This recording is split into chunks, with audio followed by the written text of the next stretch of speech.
Hello student, आज हम आपके लिए लेकर के आए हैं एसएससी जीडी 2026 का टॉप जीके जीएस, जिसमें कि आपको 40 एमसीक्यू आज मिलेगा। इसके पहले हम आपके लिए 4 सेट लेकर के आए हैं। आज ये हमारा 5वां सेट है और हम आपको टोटल 30 प्लस सेट देने वाले हैं। अगर आप पूरा का पूरा 30 सेट को अच्छी तरह से पढ़ लेते हैं तो आपके एग्जाम में अधिकतर क्वेश्चन यहीं से देखने के लिए मिलेगा। लगभग 70 से 80%, 90% तक क्वेश्चन यहीं से आपको देखने के लिए मिलेगा।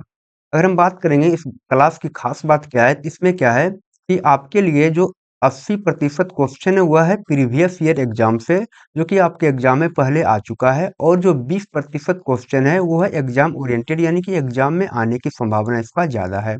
तो ये क्लास आपके लिए काफ़ी महत्वपूर्ण होगा।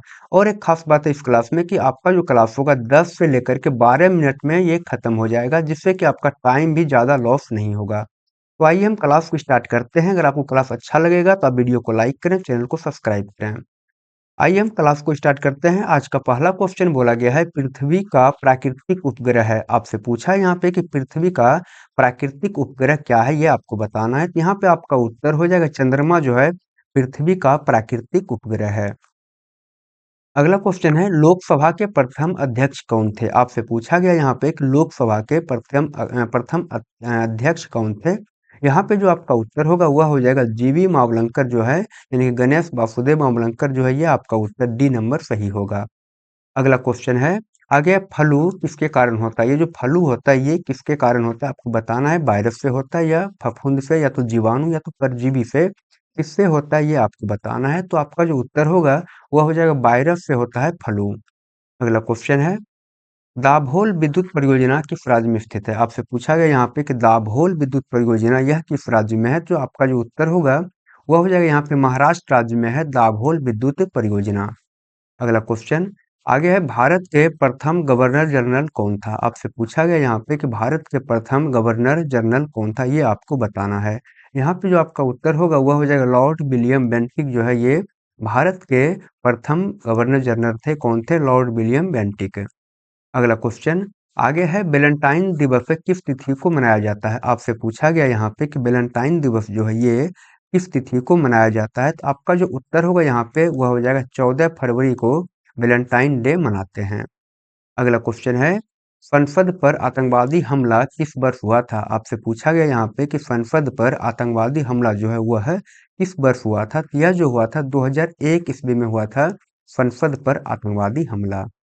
अगला क्वेश्चन आगे है, भारत के प्रथम फील्ड मार्शल कौन थे। आपसे पूछा गया यहाँ पे कि भारत के प्रथम फील्ड मार्शल कौन थे। तो यहाँ पे जो आपका उत्तर होगा वह होगा जनरल मानेकशॉ, ये भारत के प्रथम फील्ड मार्शल। अगला क्वेश्चन है, उमरा ए चहलगांव का गठन किसने किया था। आपसे पूछा गया यहाँ पे उमरा ए चहलगांव, इसका जो है गठन किसने किया था। तो यहाँ पे जो आपका उत्तर होगा यह हो जाएगा इल्तुतमिश ने उमरा ए चहलगांव का गठन किया था। अगला क्वेश्चन है आपके लिए, नागासाकी पर दूसरा परमाणु बम कब गिराया गया था। आपसे पूछा गया यहाँ पे कि नागासाकी पर जो दूसरा परमाणु बम गिराया गया था ये कब गिराया गया था। तो ये आपका उत्तर हो जाएगा 6 अगस्त 1945 को गिराया गया था नागासाकी पर दूसरा परमाणु बम। लेकिन अगर आपसे पूछेगा यहाँ पे कि हिरोशिमा पर पहला परमाणु बम कब गिराया गया था, तो ये गिराया गया था 6 अगस्त 1945। अगला क्वेश्चन है, तिरुचिरापल्ली किस नदी के किनारे बसा है। आपसे पूछा है कि यहाँ पे तिरुचिरापल्ली जो है ये किस नदी के किनारे बसा है। यहाँ पे जो आपका उत्तर होगा वह हो जाएगा कावेरी नदी के किनारे बसा है तिरुचिरापल्ली। यहाँ पे उत्तर जो होगा वो होगा आपका ए नंबर। अगला क्वेश्चन है आपके लिए कि नागालैंड की राजकीय भाषा कौन सी है। आपसे पूछा गया यहाँ पे कि नागालैंड की राजकीय भाषा क्या है। तो नागालैंड की जो राजकीय भाषा है वह होता है यहाँ पे अंग्रेजी। यहाँ पे आपका उत्तर जो है अंग्रेजी सही है। अगला क्वेश्चन है, स्वतंत्र भारत के प्रथम गवर्नर जनरल एवं अंतिम वायसराय कौन थे। आपसे पूछा गया यहाँ पे कि स्वतंत्र भारत के प्रथम गवर्नर जनरल एवं अंतिम वायसराय कौन थे, ये आपको बताना है। तो ये आपका जो उत्तर होगा वह हो जाएगा लॉर्ड माउंटबेटन। ये क्या है? ये स्वतंत्र भारत के प्रथम गवर्नर जनरल एवं अंतिम वायसराय थे। अगला क्वेश्चन है, 23.5 दक्षिण अक्षांश को किस रूप में जाना जाता है। बोला गया यहाँ पे कि 23.5 डिग्री दक्षिण अक्षांश को किस रूप में जाना जाता है? तो यहाँ पे जो आपका उत्तर होगा वह होगा मकर रेखा। लेकिन अगर आपसे पूछ ले कि 23.5 डिग्री, यहाँ पे अगर पूछे आपसे कि 23.5 डिग्री उत्तरी अक्षांश को किस नाम से जाना जाता है? तो यहाँ पे जो आपका उत्तर होगा उसे जानते हैं कर्क रेखा के नाम से। अगला क्वेश्चन है आपके लिए कि भारत की उच्च न्यायालय की पहली मुख्य न्यायाधीश कौन थी? तो भारत का उच्च न्यायालय की जो है पहली मुख्य न्यायाधीश कौन थी, ये आपसे पूछा गया है। यहाँ पे जो आपका उत्तर हो जाएगा वह हो जाएगा लीला सेठ है। अगला क्वेश्चन आगे है, कौन सी वो धातु साधारण ताप पर द्रव रूप में पाई जाती है? आपसे पूछा गया यहाँ पे कि कौन सा वो धातु है जो कि साधारण ताप पर द्रव रूप में आपको मिलेगा। तो आपका जो उत्तर होगा वह हो जाएगा यहाँ पे ब्रोमीन जो है साधारण ताप पर ये क्या मिलेगा, तो द्रव अवस्था में मिलता है। और आप एक बात और याद रखिएगा, यहाँ पे वो धातु लिखा है लेकिन अगर यहाँ पे धातु लिख दिया जाए कि कौन सी धातु साधारण ताप पर द्रव अवस्था में मिलती है, तो आप याद रखिएगा पारा जो है, पारा साधारण ताप पर द्रव अवस्था में ये मिलता है। अगला क्वेश्चन है, प्रकाश संश्लेषण के दौरान प्रकाश ऊर्जा का रूपांतरण किस ऊर्जा में होता है? आपसे यहाँ पे पूछा गया है प्रकाश संश्लेषण के दौरान जो है प्रकाश ऊर्जा का रूपांतरण किस ऊर्जा में होता है? तो यहाँ पे जो आपका उत्तर होगा वह हो जाएगा रासायनिक ऊर्जा में। यहाँ पे उत्तर आपका सी नंबर सही होगा। अगला क्वेश्चन है, महाबलीपुरम के मंदिर किस राजवंश के समय स्थापित हुए थे? आपसे यहाँ पे पूछा गया है कि महाबलीपुरम के मंदिर किस राजवंश के समय में स्थापित हुए थे? तो यहाँ पे जो उत्तर होगा वह हो जाएगा आपका पल्लव वंश, ऑप्शन नंबर ए। अगला क्वेश्चन है, जमायते इस्लामी किस देश का राजनीतिक दल है? आपसे पूछा गया है कि जमायते इस्लामी जो है किस देश का राजनीतिक दल है, ये आपको बताना है। तो यहाँ पे जो आपका उत्तर हो जाएगा, यहाँ पे पाकिस्तान की है जमायते इस्लामी, ऑप्शन नंबर यहाँ पे आपका सी बिल्कुल सही है। अगला क्वेश्चन आगे है, मयूर सिंहासन यानी कि तख्ते ताऊस का संबंध किससे है? आपसे यहाँ से पूछा है कि मयूर सिंहासन यानी कि तख्ते ताऊस का संबंध किससे है, ये आपको बताना है। तो यहाँ पे आपका जो उत्तर होगा वह हो जाएगा शाहजहां से संबंधित है मयूर सिंहासन। अगला क्वेश्चन आगे है, इराक से होकर कौन सी नदी बहती है? आपसे पूछा गया यहाँ पे कि इराक से होकर कौन सी नदी बहती है, तो टेम्स नदी या तो बोल्गा या डेन्यूब या तो टिग्रिस, कौन सी नदी बहती है? तो यहाँ पे जो आपका उत्तर होगा वह हो जाएगा टिग्रिस नदी इराक से होकर बहती है। अगला क्वेश्चन आगे है, इंग्लिश चैनल को तैरकर पार करने वाला प्रथम भारतीय कौन है?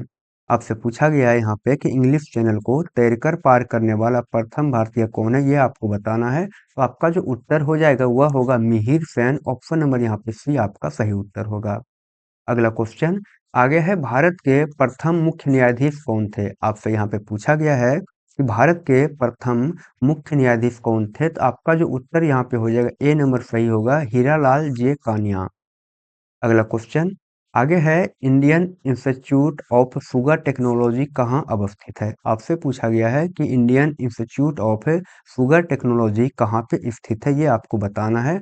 आपका जो यहाँ पे उत्तर हो जाएगा वह हो जाएगा कानपुर, यहाँ पे कानपुर में ही स्थित है Indian institute of sugar technology.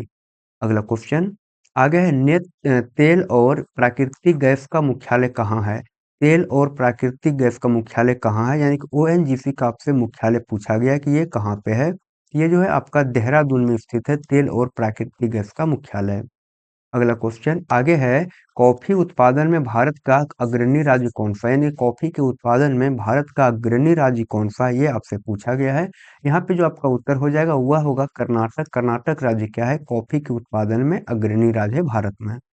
अगला क्वेश्चन है कि लेड भंडारित बैटरियों में कौन सा अम्ल प्रयुक्त होता है? आपसे यहाँ पे पूछा गया है कि लेड भंडारित बैटरियों में कौन सा अम्ल प्रयुक्त होता है? यहाँ पे जो आपका उत्तर होगा वह हो जाएगा सल्फ्यूरिक अम्ल प्रयुक्त होता है लेड भंडारित बैटरियों में।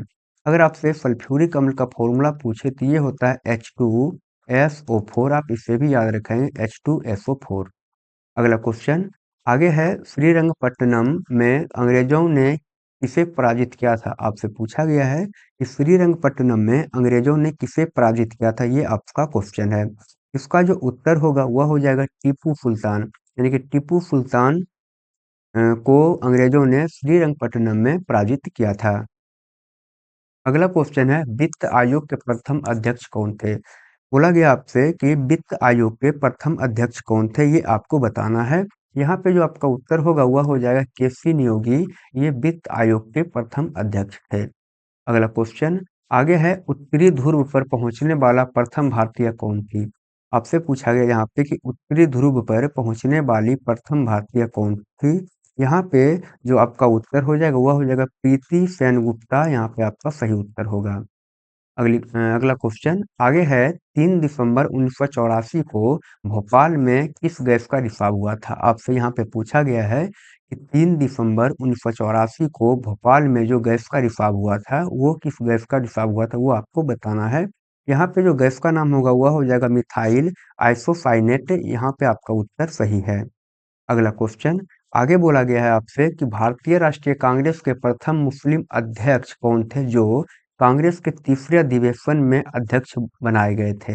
यहाँ पे आपको क्या बताना है कि भारतीय राष्ट्रीय कांग्रेस के प्रथम मुस्लिम अध्यक्ष कौन थे जो कांग्रेस के तीसरे अधिवेशन में अध्यक्ष बनाए गए थे? आपका उत्तर हो जाएगा यहाँ पे बदरुद्दीन तैयब जी जो है, ये था आपका सही उत्तर। अगला क्वेश्चन है, पुष्पों का अध्ययन क्या कहलाता है? आपसे यहाँ पे पूछा गया है कि पुष्पों का अध्ययन क्या कहलाता है, तो यहाँ से जो आपका उत्तर होगा ये हो जाएगा एंथोलॉजी। एंथोलॉजी में क्या होगा, तो ये पुष्पों का अध्ययन हम लोग करते हैं। अगला क्वेश्चन आगे है, कोडई कनाल किस पर्वत श्रेणी में स्थित है? यानी कि कोडई कनाल जो है वह किस पर्वत श्रेणी में स्थित है, ये आपको बताना है। तो यहाँ पे जो आपका उत्तर होगा वह हो जाएगा पालिनी पर्वत श्रेणी में ये स्थित है कोडई कनाल। अगला क्वेश्चन आगे है, दक्षिण भारत को जीतने के लिए मलिक काफूर को किसने भेजा था? आपसे पूछा गया है कि दक्षिण भारत को जीतने के लिए मलिक काफूर को किसने भेजा था? यहाँ पे जो आपका उत्तर हो जाएगा वह हो जाएगा अलाउद्दीन। अलाउद्दीन जो है खिलजी ने, यानी कि अलाउद्दीन खिलजी ने मलिक काफूर को भेजा था दक्षिण भारत को जीतने के लिए। अगला क्वेश्चन आगे है, भारत के प्रथम नौसेनाध्यक्ष कौन थे? आपसे यहाँ पे पूछा गया है कि भारत के प्रथम नौसेनाध्यक्ष कौन थे, तो आप याद रखेंगे इसका नाम है रामदास कटारी, यानी कि ऑप्शन यहाँ पे आपका सी सही उत्तर होगा। अगला क्वेश्चन आगे बोला गया है, भारत की प्रथम महिला शासिका कौन थी? आपसे यहाँ पे पूछा गया है कि भारत की प्रथम महिला शासिका कौन थी, तो आपका जो यहाँ पे उत्तर होगा वह हो जाएगा रजिया सुल्तान, ऑप्शन नंबर यहाँ से बी आपका सही उत्तर है। अगला क्वेश्चन आगे बोला गया है कि एशियाटिक सोसाइटी ऑफ बंगाल के संस्थापक कौन थे? यानी कि एशियाटिक सोसाइटी ऑफ बंगाल के संस्थापक कौन थे, ये आपसे पूछा गया है। यहाँ पे जो आपका उत्तर हो जाएगा वह हो जाएगा विलियम जोन्स जो है एशियाटिक सोसाइटी ऑफ बंगाल के संस्थापक थे। अगला क्वेश्चन आगे बोला गया है, हिंदी कब से संघ की राजभाषा बनी? आपसे पूछा गया यहाँ पे कि हिंदी जो है कब से संघ की राजभाषा बनी, आपका जो उत्तर होगा वह हो जाएगा 1949 ईस्वी से हिंदी संघ की राजभाषा बनी। अगला क्वेश्चन आगे है, कौन सा विटामिन जल में घुलनशील है?